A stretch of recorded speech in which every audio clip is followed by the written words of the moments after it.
साथियों, मैं आज आप लोगों के साथ अपने विचार साझा करना चाहता हूं कि बोला गया है कि राम मर्यादा पुरुषोत्तम राम थे, पुरुषों में सभी श्रेष्ठ थे वो। और जब मैं अपने विचार से मैं इस चीज़ के बारे में सोचता हूं तो मुझे लगता है कि राम में कोई मर्यादा नहीं थी और राम मर्यादा पुरुषोत्तम राम बिल्कुल भी नहीं थे। मेरा कहने का मतलब ये है कि जब राम वनवास में गया और रावण सीता को उठा के लेके गया, तो भाई रावण सीता को क्यों उठा के लेके गया था? रावण सीता माता को इसलिए उठा के लेके गया था कि लक्ष्मण ने शूर्पणखा का नाक काट दिया, और शूर्पणखा रावण की बहन थी। और जब शूर्पणखा रावण की बहन थी तो उसने बोला कि मैं शादी करूंगी, लक्ष्मण से शादी करूंगी। लक्ष्मण ने जब शादी करने से मना कर दिया तो बताते हैं कि बोला वो राम पे झपटी और फिर जो है लक्ष्मण ने उसका नाक काट दिया। तो मुझे ये बताइए कि एक महिला का नाक काटने का क्या मतलब था? भाई क्यों काटी गई उसकी नाक? और नाक क्यों काटी? नाक काटने का तो कोई मतलब ही नहीं था। अगर कोई महिला अगर किसी को ये बोले कि मैं तुमसे शादी करूंगी तो तुम उसकी नाक काट दोगे, ये नाक काटना कौन सी सभ्यता थी? और नाक काटने का मतलब ये था कि आज भी कई बारी बोलते हैं ना कि उनकी उनकी तो परिवार वालों की नाक काट दी। नाक काटने का मतलब बोला बोला साला किसी उसकी बाण बेटी की इज्जत लूट ली। आज भी यही कहते हैं कि किसी की भाण बेटी की इज्जत लूट रही, तो नहीं कह रहे सारे कुनबे की नाक कटेगी, सारे परिवार की फलाने की तो नाक कटेगी। ये प्रचलित है, ये प्रचलन है। और अगर बाई दी वे अगर हमारी ही बाण का कोई नाक काटे तो भाई हम अगले के साथ क्या करेंगे? मतलब बर्बाद तो बेशक हो जाएं, कितनी बड़ी सजा भुगत लें, लेकिन अगले को तो मिटा के छोड़ेंगे। उसके परिवार का वो मिल जाओ या उसके परिवार का कोई सदस्य मिल जाओ या उसके परिवार का कोई भी मिल जाओ, उसके साथ हम उस हद तक गुजर जाएंगे कि या तो उसकी बोटी बोटी कर देंगे या उसको भी हम मिटा देंगे बिल्कुल। तो ये अगर हमारी बहन का नाक कटे तो हम ऐसा करेंगे। और शूर्पणखा का नाक काटा। पहली बात तो मैं ये बताऊंगा कि कोई भी महिला जब तक उसके साथ गलत नहीं हुआ वो शादी करने की बात नहीं कह सकती है। इसका मतलब गलत ये थे, इन्होंने उसके साथ गलत किया, उसकी इज्जत लूटी गई पहले, तो फिर वो यही कहेगी कि मैं तो शादी करूंगी तुमसे।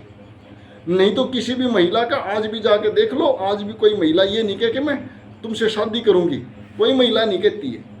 तो ये सरे आम ये लग रहा था कि भाई ये तो गलती की थी। और फिर आगे चलते हैं हम इसको कि पहली बात तो महिला की बेइज्जती की है। महिला का नाक काटना बहुत बड़ी बेइज्जती करनी है।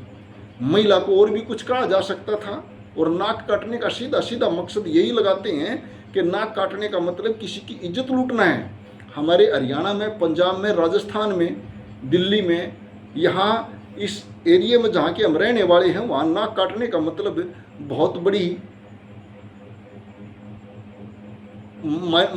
बड़ी जो है बहुत बड़ा कलंक माना जाता है किसी के नाक काटना। नाक काटने वाले के लिए बहुत कुछ किया जाता है उसके साथ। और फिर आपको एक बात बताऊं कि किसकी बाण का नाक काट दिया, रावण की बाण का नाक काट दिया। रावण सीता ने उठा के ले गया और सीता को उठा के लेके जाकर के उसने अशोक वाटिका में रख दिया और अपने घर में भी नहीं रखा और उसको हाथ तक नहीं लगाया, उसको टच तक नहीं किया। और बल्कि ये प्रमाण दिया उसने महिला की पूरी रक्षा की है और महिला की जो है पूरा सम्मान किया है, उसकी कदर की है, उसकी भावनाओं की। तो मर्यादा पुरुषोत्तम तो राम नहीं, मर्यादा पुरुषोत्तम तो रावण है। तो हमको तो रावण को मर्यादा पुरुषोत्तम मानना चाहिए। जिसको आप लोग आए साल जलाते हो ना, आए साल जिसका पुतला फूंकते हो ना, वो तो मर्यादा पुरुषोत्तम रावण था। वो तो बहुत बड़ी गलती कर रहे हैं, जनता बहुत बड़ी गलती कर रही है कि रावण के पुतले जलाते हैं। रावण तो मर्यादा से भरा हुआ आदमी था, उसके बराबर तो मुझे मानवता किसी में भी नहीं दिखाई देती। महिलाओं का सम्मान करने वाला सबसे बड़ा इंसान था वो। महिलाओं का पूरा सम्मान किया उसने, और उसने अपने दरबार में नहीं, अपना जो है अशोक वाटिका में रख दिया है, और हाथ जोड़ के सीता माता को ये भी कह दिया कि आपकी कोई गलती नहीं है, मैं आपको उठा के लेके आ गया तो ये तो मेरी मजबूरी थी, लेकिन युद्ध तो मैंने राम से करना है, आपसे मेरा कोई वो नहीं है। अरे तो इससे बड़ी मर्यादा, इससे बड़ी मानवता किस में दिखाई देती है? आप लोगों को राम में इससे बड़ी मानवता कहाँ कैसे दिखाई देती है? मुझे इस बात पर बड़ा आश्चर्य होता है कि ऐसे आप कहते हो कि राम में एक मर्यादा थी, तो राम में तो मुझे किसी भी प्रकार की मर्यादा नहीं लगती। फिर आप आगे चलिए, आगे देखिए कि सीता माता के पीछे उसने युद्ध कर दिया और रावण को मिटा दिया, उसकी लंका को बर्बाद कर दिया, कुछ नहीं छोड़ा वहाँ।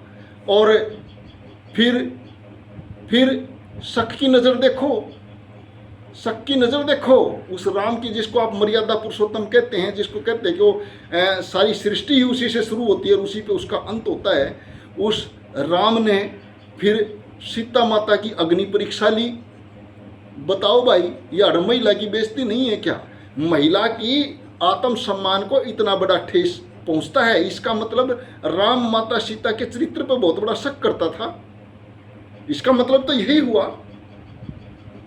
अब इससे भी आगे चलते हैं। फिर उसी सीता माता को जिसकी अग्नि परीक्षा ले ली और फिर अपने राज्य में लेके चला गया, और फिर किसी धोबी के कहने से सीता माता को घर से निकाल दिया। ये कौन सी मर्यादा थी भाई? पेट में बच्चा और घर से बाहर निकाल दिया। शर्म नहीं आई उस राम ने कि गर्भवती महिला को घर से निकाल दिया? अगर आज वो राम होता तो जेल में मिला हो, जिसके बारे में हम सुबह उठते उठते राम राम बोल रहे हैं ना, राम राम। अरे मैं तो ये कोई राम राम ही बोलना गलत है सवेरे सवेरे? जब जिस राम में कोई मर्यादा नहीं थी, जिस राम में किसी भी प्रकार का वो नहीं था, आप उसकी जय जयकार करते हो सवेरे उठते ही, तो फिर क्यों बोलना है? अब सीता माता को घर से निकाल दिया गर्भवती महिला, और फिर किसके कहने से निकाला भाई? एक धोबी के कहने से निकाल दिया। वो राजा और वो धोबी है, वो शासक करने वाला, वो राजा और वो धोबी, फिर धोबी की बात मान के निकाल दिया। जब उसकी अग्नि परीक्षा ले रखी थी, और जब अग्नि परीक्षा तो जब धोबी के कहने से घर से निकालनी थी, तो वह अग्नि परीक्षा क्यों ली थी? और जब वो अग्नि परीक्षा लेके भी और जब वह खरी उतरेगी तो उसमें दोष कहाँ था? और फिर भी उसके चरित्र पर शक करके उसको घर से निकाल दिया। इसका मतलब राम सीता से प्यार ही नहीं करता था, राम का सीता से कोई अटैचमेंट ही नहीं था, मर्या भी नहीं उसको छोड़ने के बाद है। तो अरे जो अगर सीता माता को प्यार करता होता तो भाई उसको वो तो तड़पता, एक पल भी नहीं छोड़ता, एक पल भी नहीं छोड़ता। और बल्कि ऐसे धोबी को, ऐसे प्रजा के व्यक्ति को अपने राज्य में रहने का कोई अधिकार ही नहीं देता, और उसको खत्म कर देता कि तुम साला कैसे बोल रहे हो, मैंने अग्नि परीक्षा ली है। तो क्या समझा नहीं सकता था राम? दिमाग से पैदल था क्या? और जब वो आगे चलता है तो वो दो बालक अरे जंगलों में भटकती फिरी, राज कुछ भोग्या क्या उसने?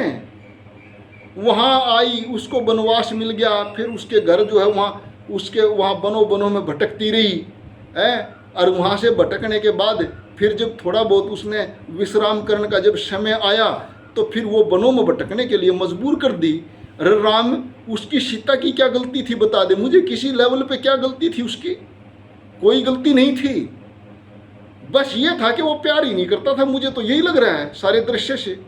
और उसको वो कर दिया, दो बच्चे। अरे एक महिला को जिसका कोई सहारा नहीं, जिसका कुछ नहीं, उसको घर से निकाल के और कहीं कुटिया में उसको रहना पड़े, और दो बच्चे जो उसने पैदा कर दिए, दो बालक थे, और उनकी पालन पोषण करना, उनकी शिक्षा के ऊपर वो करना, खाला जी का बाड़ा है क्या? आज जिन घरों के माँ बाप नहीं हैं, जिनके पास बाप नहीं है, उन परिवारों में क्या हालत होती है? कभी अंदाज़ा लगा के देखा है आप लोगों ने? आप जाइए, ऐसी महिलाओं से मिलिए, ऐसे बच्चों से मिलिए, दर्द तो उनके सीने में है, दर्द तो बेचारे वो छुपाए पड़े हैं कि उनकी हालात क्या है, घर में खाने को नहीं होता। अरे सीता माता ने कैसे अपने बच्चे पाले होंगे? इस चीज़ पे भी मनन कर लिया करो। महिला की कितनी बेइज्जती होती है, कितनी बेइज्जती हुई है, इस चीज़ के ऊपर कभी मनन किया आप लोगों ने? जो सवेरे उठते ही राम राम बोलते हैं, जो सवेरे उठते ही उसको मानते हैं कि वो भगवान हैं? अरे उस भगवान ने क्या किया है भाई, बताइए। वो तो एक ऐसा इंसान था जो बाप कहलाने के काबिल भी नहीं था। और जब लवर कुश ने जब उसके ऊपर आक्रमण किया, जब लवर कुश कहने लगे जिस आदमी ने मेरी माता को घर से निकाल दिया हो, हम ऐसे बाप को बाप ही नहीं मानते, तो भाई फिर कहाँ गई थी मर्यादा? अरे लोगों, किसी बात पे अंधा विश्वास नहीं करना चाहिए। ये अंधा विश्वास बड़ा लेकर डूबेगा। उस आदमी की कदर करो जिस आदमी ने मानवता के लिए काम किया। राम में तो एक भी मानवता नहीं दिखाई देती, सारे कैरेक्टर में दूर से दूर तक लेकर के कोई मानवता नहीं दिखाई देती है। कोई भाई को मेरी भावनाओं से ठेस पहुंचाओ तो उसके लिए मैं माफ़ी मांगना चाहता हूं।